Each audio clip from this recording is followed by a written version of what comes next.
বাংলাদেশের সাথে সুসম্পর্ক গড়তে হলে ভারতকে অবশ্যই একটি বয়ান বাদ দিতে হবে বলে সাফ জানিয়ে দিয়েছেন অন্তর্বর্তীকালীন সরকারের প্রধান উপদেষ্টা অধ্যাপক ডক্টর মোহাম্মদ ইউনূস। ভারতীয় সংবাদ মাধ্যম পিটিআইকে দেয়া এক সাক্ষাৎকারে এই বার্তা দেন তিনি। বৃহস্পতিবার পিটিআই নিউজের ওয়েবসাইটে সাক্ষাৎকারটি প্রকাশ করা হয়, যেখানে শেখ হাসিনাকে দেশে ফেরানো ও বিচারের আওতায় আনা নিয়ে অবস্থান ব্যক্ত করেন ডক্টর মোহাম্মদ ইউনূস। ওই সাক্ষাৎকারে ভারতের উদ্দেশ্যে প্রধান উপদেষ্টা বলেন, শেখ হাসিনা ছাড়া সবাইকে ইসলামপন্থী বলে আখ্যা দেওয়ার বয়ান থেকে ভারতের সরে আসা দরকার। শুধু শেখ হাসিনার নেতৃত্বেই বাংলাদেশে স্থিতিশীলতা নিশ্চিত করে দিল্লিকে এমন বয়ান অবশ্যই বাদ দিতে হবে। Redmi 13 স্টাইল বানাই দুনিয়া কাঁপায়।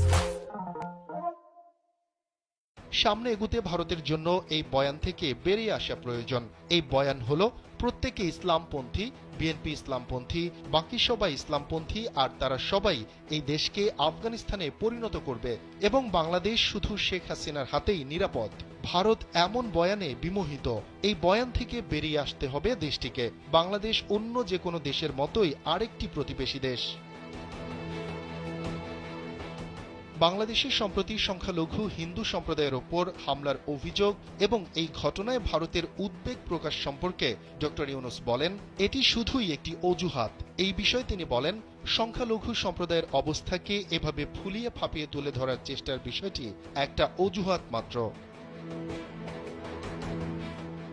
সাক্ষাৎকারে বাংলাদেশের সাবেক প্রধানমন্ত্রী শেখ হাসিনাকে নিয়েও কথা বলেন ডক্টর মোহাম্মদ ইউনূস। তিনি বলেন, ভারতে শেখ হাসিনার অবস্থানে কেউ স্বস্তিতে নেই, কেননা বিচারের কাঠগড়ায় দাঁড় করাতে আমরা তাকে দেশে ফেরত আনতে চাই।